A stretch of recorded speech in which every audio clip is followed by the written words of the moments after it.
어떤 남자 직장인이 직장 생활이 너무 힘들 때면 지갑 속에 있는 자기 아내의 사진을 꺼내서 보면서 위로를 받았다고 합니다. 그래, 내가 이런 사람하고도 같이 사는데 무엇을 못 참겠느냐, 이렇게 하면서 힘을 낸다는 거죠. 그의 아내도 힘든 일을 만날 때면 지갑 속에 있는 남편 사진을 꺼내서 보면서 위로를 받습니다. 그래, 내가 이런 인간도 사람 만들었는데 내가 무슨 일을 못하겠는가, 이렇게 위로를 받는다고 합니다. 여러분은 누구 사진 보면서 위로를 받습니까? 오늘 말씀에 보니까 성도인 우리에게 일러주시기를 남편도 아니고 아내도 아니고 오직 하나님의 이름으로 위로를 받아라 말씀하고 있습니다. 설교 제목을 보시죠. 나는 여호와니라. 나는 여호와니라. 힘들고 지칠 때마다 이 말씀을 새기면서 믿음을 새롭게 하고 또 다시 일어서는 저와 여러분들이 되시기를 주님의 이름으로 축원합니다. 그러면 왜 이 말씀이 우리에게 힘과 소망이 되는지 찬찬히 살펴보려고 합니다. 지난 주일에 살펴본 출애굽기 4장 말씀은 대단히 희망적인 모습으로 마치고 있지 않습니까? 27절부터 31절까지 말씀해 보면 모세와 아론이 백성들과 장로들을 불러 모아서 하나님이 일러주신 말씀을 전했죠. 그리고 하나님이 행하라고 하신 이적들을 행했을 때 백성들은 대단히 고무적인 반응을 보였습니다. 31절에 보니까 백성이 믿었다고 했습니다. 여호와께서 이스라엘 자손을 찾으시고 그들의 고난을 살피셨다 함을 듣고 머리 숙여 경배하였더라고 했습니다. 백성들이 모세가 전한 하나님의 말씀을 믿었고 그 말씀을 믿고 머리 숙여 하나님을 경배했다고 하니까 이런 반응을 보면서 모세의 마음에는 소망이 싹트기 시작했습니다. 하나님이 친히 호렙산에서 나타나셨을 때도 모세가 쉽게 믿음으로 반응을 보이지 않았는데 백성들의 반응을 보니까 마음에 소망이 생긴 것입니다. 나이 80에 하나님의 부르심을 받아서 억지로 애굽에 온 모세 아닙니까? 애굽으로 오는 길에 죽을 고비도 넘기면서 온 모세였습니다. 그런 모세가 형님 아론을 만났고 그 형님과 함께 백성들에게 하나님의 말씀을 전하고 이적을 행했을 때 백성들이 믿었다고 했습니다. 모세는 백성들이 자기를 믿어주지 않을 거로 생각했습니다. 그런데 백성들이 자기들의 말을 믿어주었고 하나님께 머리 숙여 경배하는 모습을 본 모세는 마음에 기대가 되었습니다. 이제 이스라엘 백성들을 애굽에서 인도하여 내는 것도 불가능한 일은 아니겠구나, 가능하겠구나, 그런 생각이 들었습니다. 그런데 출애굽기 5장에 들어서자마자 분위기가 완전히 곤두박질하는 것을 볼 수 있습니다. 4장 말미에서 백성들은 모세와 아론의 말을 믿어주었고 머리 숙여 하나님께 경배했는데 5장에 들어서는 모세를 원망하고 심지어 저주하기에 이런 것을 보게 됩니다. 5장 20절과 21절 말씀인데요. 그들은 이스라엘 백성의 기록원들을 말하죠. 이스라엘 백성입니다. 그들이 바로를 떠나 나올 때에 모세와 아론이 길에 서 있는 것을 보고 그들에게 이르되 너희가 우리를 바로의 눈과 그의 신하의 눈에 미운 것이 되게 하고 그들의 손에 칼을 주어 우리를 죽이게 하는도다. 여호와는 너희를 살피시고 판단하고 심판하기를 원하노라 하면서 저주하는 거죠. 4장에서는 모세와 아론을 믿어주었는데 5장에서는 모세와 아론을 원망하고 하나님 앞에서 그들을 무지막지하게 저주하는 모습으로 돌아서게 된 것이죠. 그러면 이 모세가 처한 현실이 어떻게 이렇게 급속하게 바뀌게 되었는가 좀 살펴보면 좋겠습니다. 우선 모세는 바로의 그 권세와 기세에 완전히 눌렸습니다. 출애굽기 4장 말미에 모세와 아론은 하나님의 말씀을 이스라엘 백성들에게 전함으로 긍정적인 반응을 경험했지만 그래서 상당히 기대하는 마음으로 모세가 바로에게 가서 하나님의 말씀을 전했지 않습니까? 이스라엘의 하나님 여호와께서 이렇게 말씀하시기를 내 백성을 보내라. 그러면 그들이 광야에서 내 앞에 절기를 지킬 것이니라. 저들이 나를 섬길 것이다. 이렇게 하나님의 말씀을 바로에게 전했습니다. 그랬더니 바로는 아주 가소롭다는 듯이, 기가 막히다는 듯이 반응을 보이지 않습니까? 2절에서 바로가 이르되 여호와가 누구이기에 내가 그의 목소리를 듣고 이스라엘을 보내겠느냐? 나는 여호와를 알지 못하니 이스라엘을 보내지 아니하리라. 모세는 마음에 그래도 좀 기대를 했습니다. 이 백성들의 반응을 보니까 바로에게 가서 하나님의 말씀을 전하면 바로도 뭔가 변화가 있을 거라고 그렇게 기대를 하고 바로에게 말을 했는데 전혀 다른 반응이 나오지 않습니까? 사실 객관적으로 볼 때 이 바로의 반응이 당연하지 않습니까? 이렇게 반응하는 것이 당연합니다. 당대 최고의 강대국이었던 애굽의 왕이 바로 아닙니까? 바로. 그 바로 왕 앞에 찾아온 사람이 누군가 하면 80세 모세와 83세의 아론, 이 초라한 노인 두 사람이 찾아와 가지고 바로에게 요구하죠. 우리 하나님이 이스라엘 백성들을 보내주라고 했습니다. 그러면 이들이 광야에서 하나님을 섬길 것이라고 했습니다. 보내주십시오. 장정만 60만이 넘는, 모두 합하면 200만이나 되는 대군을 말 한마디로 보내달라고 하니까 바로가 보내주겠습니까? 안 보내주는 것이 당연하죠. 더군다나 5장 4절 말씀해 보니까 80세가 넘은 노인이었던 이 모세와 아론에게 바로가 뭐라고 이야기하는가 하면 너희 그런 소리 하지 말고 가서 너희의 노역이나 하라, 이렇게 말합니다. 바로는 80세가 된 이 모세와 아론도 가서 일하기를 원하는 거죠. 이게 바로의 마음입니다.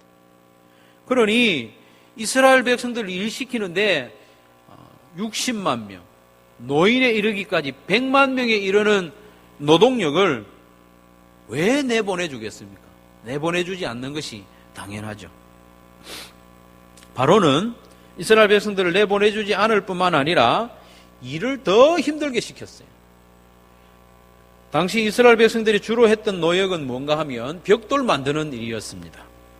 바로는 벽돌의 재료를 주면서 지금까지 벽돌을 만들려고 했는데 이제는 벽돌의 재료를 주지 않으면서 수량은 이전과 같이 납품하라고 한 거죠. 벽돌을 만들 때 짚을 넣어야 이 벽돌이 좀 단단하게 으스러지지 않고 튼튼한 벽돌이 만들어졌습니다. 그런데 전에는 짚을 주면서 벽돌을 만들려고 했는데 이제는 짚을 주지 않고 온 애굽 땅에 흩어져서 직접 주워와서 그 이후에 벽돌을 만들어라. 그러면서도 수량은 깎아주지 않고 이전에 바치던 대로 다 바치라고 한 거죠. 그러니 이 백성들은 이전의 수량을 채울 수 없는 것이 당연하지 않습니까? 바로도 그것을 알고 있습니다. 그러나 이 백성들이 벽돌의 수를 맞추지 못하니까 기다렸다는 듯이 감독들이 이스라엘 자손의 기록원들을 때리면서, 채찍으로 때리면서 왜 수량을 맞추지 않느냐 채근하게 된 것이죠. 그러자 이 이스라엘 자손의 기록원들은 바로에게 몰려가서 호소를 합니다. 이전에는 짚을 주면서 벽돌을 만들었는데 이제는 짚을 주지 않으면서 어떻게 같은 수량을 만듭니까? 그것을 요구하면서 우리 백성들을 채찍으로 때리는 것은 당신 백성들의 잘못입니다. 이렇게 호소를 했죠. 그러나 바로는 역시 냉담하게 반응합니다. 5장 17절과 18절 말씀을 같이 한번 읽겠습니다. 시작. 바로가 이르되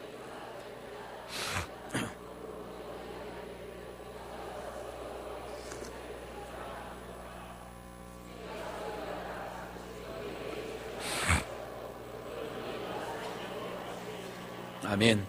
바로는 이스라엘 백성들을 내보내줄 마음이 전혀 없었습니다. 오히려 백성들을 더 힘들게 일시킴으로써 아예 하나님 섬기고자 하는 생각도 못하도록 만들고자 했던 것이죠. 이스라엘 백성들이 섬길 대상은 하나님이 아니라 바로 자신이라는 것을 이 말에서 우리가 볼 수 있습니다. 18절에 보니까 이제 가서 일해라 하지 않습니까? 바로가 백성들에게 이제 가서 일하라고 했는데 여기서 일하다라는 단어는 히브리어로 아바드라는 단어인데요. 일하다라는 의미보다는 섬긴다는 의미가 더 많습니다. 이 단어를 용례를 쭉 살펴보면 섬긴다는 표현으로 더 많이 번역이 되어 있는 것을 볼 수 있습니다. 이게 무슨 말인가 하면 바로는 이 백성들에게 말하기를 너희들이 섬길 대상은 하나님이 아니라 바로 나다. 그러니 잔소리하지 말고 가서 일해라. 가서 섬겨라. 이렇게 말을 하는 거죠. 출애굽기 3장 12절에 보면 하나님의 뜻이 나타나는데 하나님이 이르시되 내가 반드시 너와 함께 있으리라. 네가 그 백성을 애굽에서 인도하여 낸 후에 너희가 이 산에서 하나님을 섬기리니 이것이 내가 너를 보낸 증거니라고 했습니다. 여기서 이 산에서 하나님을 섬기리니 했는데 이 섬긴다는 말이 바로 아바드라는 말이거든요. 바로는 지금 하나님께 도전하고 있는 겁니다. 이 백성들이 하나님을 섬기지 않고 자기를 섬기도록 일하게 하려는 바로의 마음을 볼 수가 있는 것이죠. 모세와 아론이 바로에게 말을 했지만 바로는 오히려 백성들을 더욱 학대하면서 이 백성들이 하나님을 섬기는 것이 아니라 자기를 섬기도록 도전하고 있는 것입니다. 이 바로의 권세와 기세 앞에 모세는 완전히 주눅이 들어 있습니다. 대책이 없는 것이죠. 뿐만 아니라 백성들조차도 모세와 아론을 원망하고 하나님의 이름으로 저주하는 것을 보게 됩니다. 앞에서 살펴본 대로 이스라엘 백성들은 이제 완전히 그 마음이 불신과 원망으로 돌아섰습니다. 처음에는 모세와 아론의 말을 믿었다고 했습니다. 머리 숙여 하나님께 경배했다고 했습니다. 그러나 바로가 힘으로 이스라엘 백성들을 누르기 시작하니까 언제 그랬느냐는 듯이 백성들은 모세와 아론을 원망했습니다. 5장 21절에 그들에게 이르되 너희가 우리를 바로의 눈과 그의 신하의 눈에 미운 것이 되게 하고 그들의 손에 칼을 주어 우리를 죽이게 하는도다. 여호와는 너희를 살피시고 판단하시고 심판하기를 원하노라 하면서 저주하는 것이죠. 이제 백성들의 마음도 완전히 돌아서고 원망하고 있습니다. 이렇게 상황이 돌아가니까 모세 스스로도 낙심하게 됩니다. 바로의 기세도 꺾이지 않고 백성들도 자기들을 원망하고 있으니까 모세도 낙심하게 된 것이죠. 낙심한 모세의 마음이 오늘 본문 22절과 23절에 원망으로 나타납니다. 같이 한번 읽겠습니다. 22절과 23절입니다. 시작.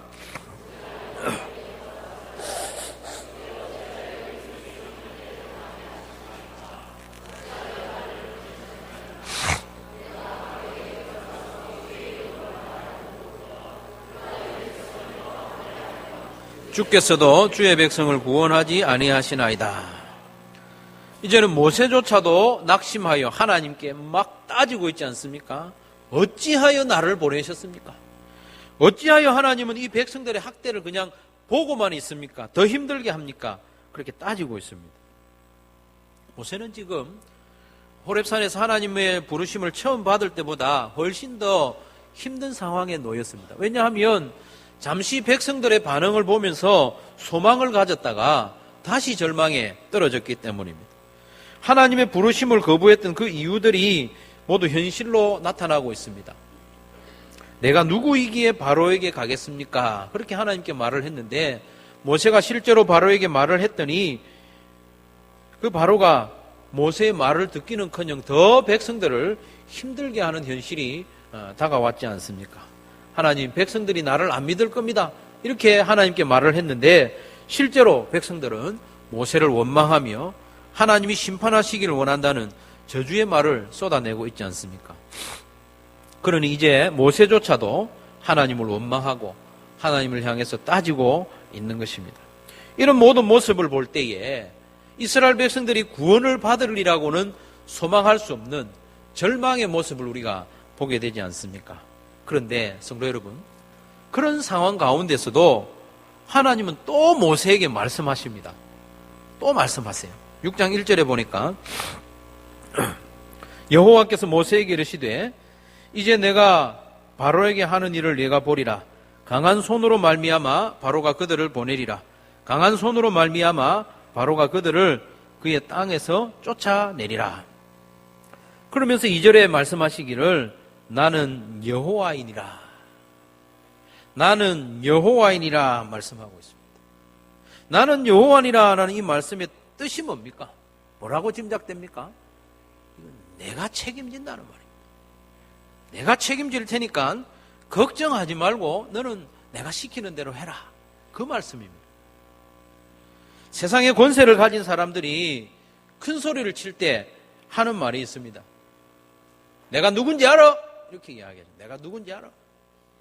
국회의원들이 타고 있는 자동차를 경찰이 딱 세워가지고 딱지를 떼려고 하면 내가 누군지 알아? 권세가 있다는 것입니다. 바로의 권세에 눌리고 백성들의 원망에 낙심한 모세에게 하나님이 지금 그 말씀을 하고 있습니다. 모세야, 너 내가 누군지 아냐? 나 여호와야, 여호와. 하나님이야. 모세야, 나는 여호와니라. 사랑하는 성도 여러분, 나는 여호와니라라는 하나님의 음성을 들을 수 있는 저와 여러분들이 되기를 주님의 이름으로 축원합니다. 우리가 믿음의 길을 한 걸음씩 걸어 나갈 때, 사명의 길을 한 걸음씩 걸어 나갈 때, 그럴 때 지치고 낙심되는 경우가 있지 않습니까? 큰 권세가 나를 누를 때, 함께 있는 지체들이 나를 더 힘들게 할 때, 내 마음이 나 자신으로 인해서 절망 가운데 빠질 때, 그때 우리가 기억해야 할 말이 이 말입니다. 나는 여호와니라. 나는 여호와니라.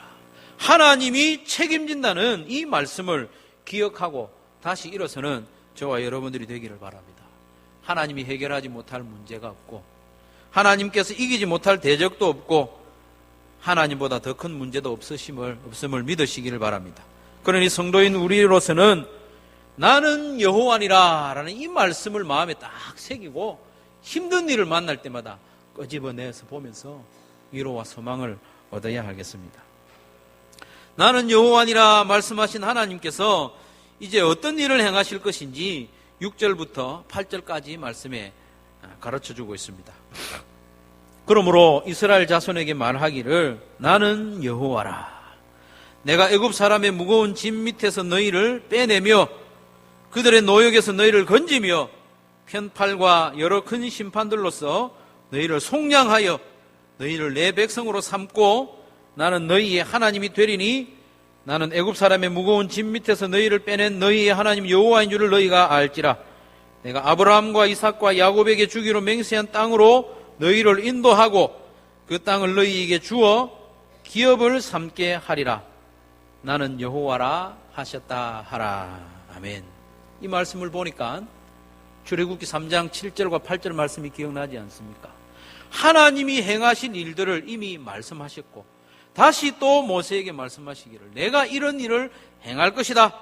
애굽 사람의 무거운 짐 밑에서 너희를 빼내며 건지며 속량하여 반드시 너희를 나의 백성으로 삼고 나는 너희의 하나님이 되리라. 하나님이 약속하시는 것이죠. 그러면서 하시는 말씀이 나는 여호와니라. 이 말씀을 시작하시면서도 나는 여호와니라 말씀하셨고 이 약속의 말씀을 마치면서도 나는 여호와니라 말씀하면서 마치고 있습니다. 마치 계약을 확정하는 도장을 찍는 것처럼 하나님이 말씀하십니다. 나는 여호와니라. 내가 이 일을 다 이루리라 약속하고 있음을 믿으시기를 바랍니다. 이 말씀을 들은 모세는 다시 백성들을 찾아가서 이 말씀을 전했어요. 백성 여러분, 하나님이 말씀하시기를 나는 여호와라 말씀하셨으니 하나님 믿고 따라가 봅시다 이렇게 이야기했는데 백성들이 말을 듣지 않습니다. 9절 말씀해 보니까 백성들의 마음이 이미 상해 있고 계속되는 가혹한 노역으로 말미암아 모세의 말을 듣지 않고 믿지 않았다고 했습니다. 백성들이 듣지 않는 상황에서 하나님이 모세에게 또 다시 말씀하십니다. 너 이제는 바로에게 가서 이 말을 해라. 바로에게 가서 이 말을 하라고 하니까 모세가 다시 하나님을 향해서 원망의 말을 합니다. 이어지는 말씀에 보니까 모세가 여호와 앞에 아뢰어 이르되 이스라엘 자손도 내 말을 듣지 아니하였거든 바로가 어찌 들으리까? 나는 입이 둔한 자니이다. 이 말씀을 읽고 묵상하면서 또 설교를 준비하면서 모세의 마음이 조금은 이해가 되기 시작했습니다. 모세의 마음이 얼마나 답답했겠습니까? 하나님께서 억지로 데려오셔서 말을 하라고 해서 말을 했더니 바로는 백성들을 더 가혹하게 일을 시키고 백성들은 모세를 향해서 원망하고 저주하고 있으니까 모세의 마음이 많이 답답했을 것입니다. 그런 상황에서 하나님이 또 백성들에게 말을 하라고 하죠. 나는 여호와니라, 가서 말해라. 모세가 가서 말했습니다. 그 말해도 소용없고 백성들은 여전히 말을 듣지 않습니다. 낙심되죠. 낙심하여 있는 상황에서 하나님이 또 말합니다. 너 가서 이제는 바로에게 가서 다시 말해라. 하나님, 이스라엘 자손도 내 말을 안 듣는데 바로가 내 말을 듣겠습니까? 저는 입이 둔합니다. 못 갑니다. 이렇게 이야기를 하고 뻗대고 있는 것이죠. 그런데 13절의 말씀에 보니까 하나님께서 막무가내로 또 말씀하십니다. 여호와께서 모세와 아론에게 말씀하사 그들로 이스라엘 자손과 애굽 왕 바로에게 명령을 전하고 이스라엘 자손을 애굽 땅에서 인도하여 내게 하시니라. 이 말씀을 가만 보면서 참 하나님은 앞뒤가 꽉 막힌 분이구나. 하나님 말이 안 통하는 분이구나. 지금까지 하나님이 시키는 대로 했는데 아무런 변화도 없고 상황은 더 나빠졌는데 하나님이 자꾸 모세를 등을 떠밀면서 똑같은 말을 하게 하고 앞으로 나가게 하시니 참 하나님 말이 안 통하는구나. 하나님 모세의 상황을 알아주지 않는구나. 하나님 생각만 하는구나. 그런 생각을 하기에 이런 것이죠. 하나님은 모세가 무슨 말을 하든지 무슨 말로 따지든지 하나님께서는 독단적으로 결론을 내리지 않습니까? 모세와 아론이 하나님의 명령을 백성들과 바로에게 전해서 이스라엘 자손을 애굽 땅에서 인도하여 내게 하시니라.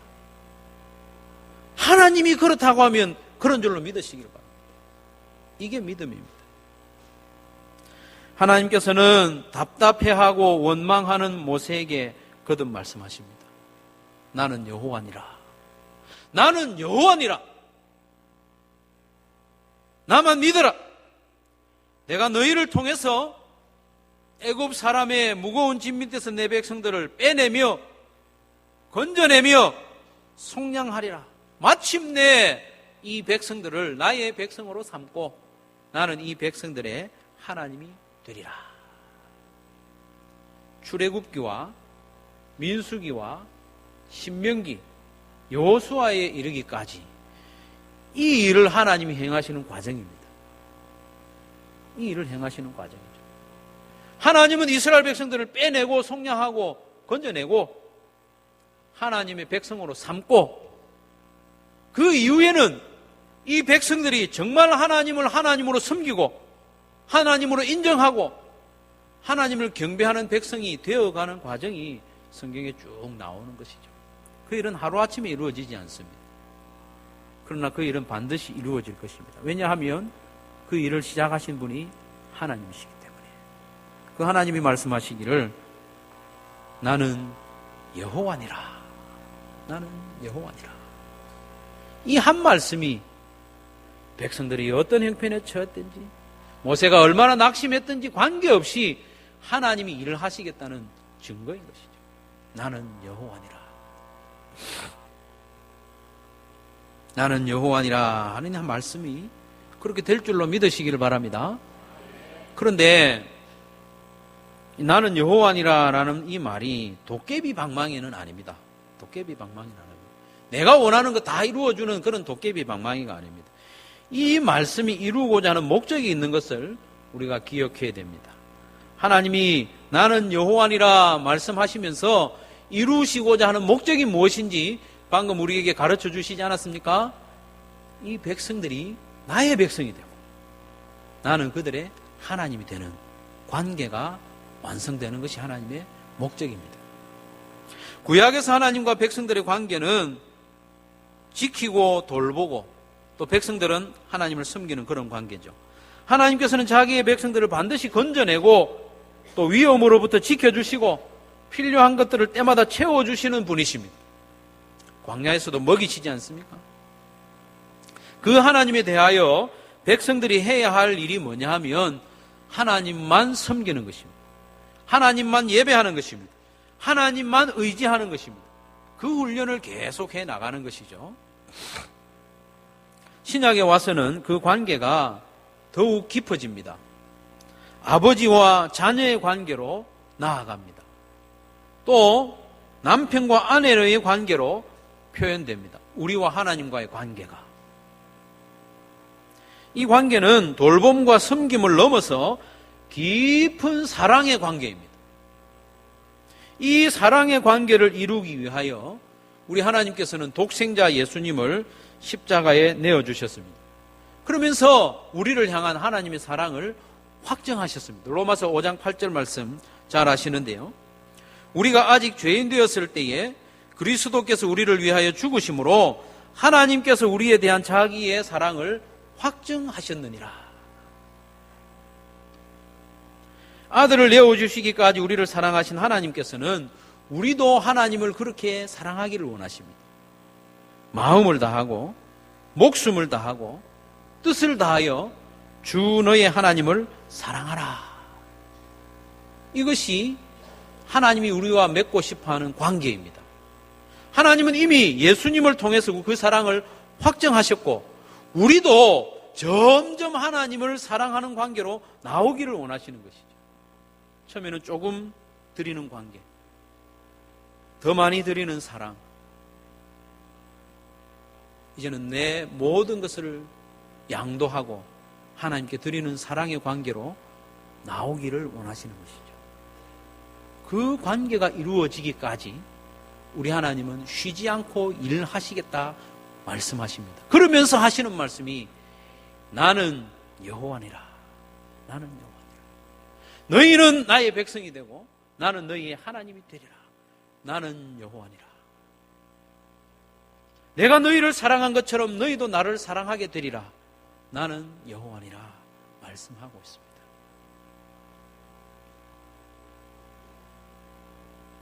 하나님을 더 사랑하는 길로 우리가 한 걸음씩 한 걸음씩 나가면서, 그리고 하나님께서 우리에게 맡겨주신 사명의 길을 한 걸음씩 걸어가면서 때로는 우리 앞에 바로와 같은 큰 권세가 나타나고 우리를 힘으로 누를 때도 있습니다. 더 이상 앞으로 나가지 못할 것 같은 절망적인 때도 있지 않습니까? 때로는 함께 동력해야 할 지체들이 오히려 힘을 빠지게 하고 마음을 아프게 하고 또 걸림돌이 되기도 하지 않습니까? 그리고 더욱 심각할 때는 자기 자신에 대해서 실망하고 넘어져서 이제 일어나지 못할 것 같은 절망 가운데 있을 때도 있지 않습니까? 그럴 때 우리가 기억해야 할 말씀이 있습니다. 바로 나는 여호와니라. 나는 여호와니라. 하나님은 우리를 부르시되 말씀으로만 부르신 것이 아니라 예수님을 십자가에 내어주시면서까지 우리를 부르셨습니다. 우리를 하나님의 자녀 삼으셨습니다. 그러면서 자녀된 우리도 하나님을 사랑하도록 우리의 길을 인도하시는 것이죠. 인도하시면서 하시는 말씀이 나는 여호와니라. 사랑하는 성도 여러분, 모세에게 하셨던 그 말씀을 날마다 듣는 저와 여러분 되기를 바랍니다. 나는 여호와니라. 내가 누군지 아느냐? 내가 누군지 아느냐? 나는 천지를 창조한 하나님이야. 내가 너를 얼마나 사랑하는 줄 아니? 내 독생자 예수를 십자가에 못 박아 죽을 때 나의 하나님 어찌하여 나를 버리셨나이까 부르짖을 때에도 내가 그를 도와주지 않고 죽게 내버려 둔 하나님이야. 내가 너를 그만큼 사랑하는 거 알지 않냐? 나는 여호와니라. 너의 믿음의 길, 사명의 길, 나를 더 사랑하는 그 사랑의 길 다시 일어나서 전진하거라. 하나님 말씀하십니다. 나는 여호와니라 말씀을 마음에 새기고 힘들 때마다 묵상하는 저와 여러분들 되시기를 주님의 이름으로 축원합니다.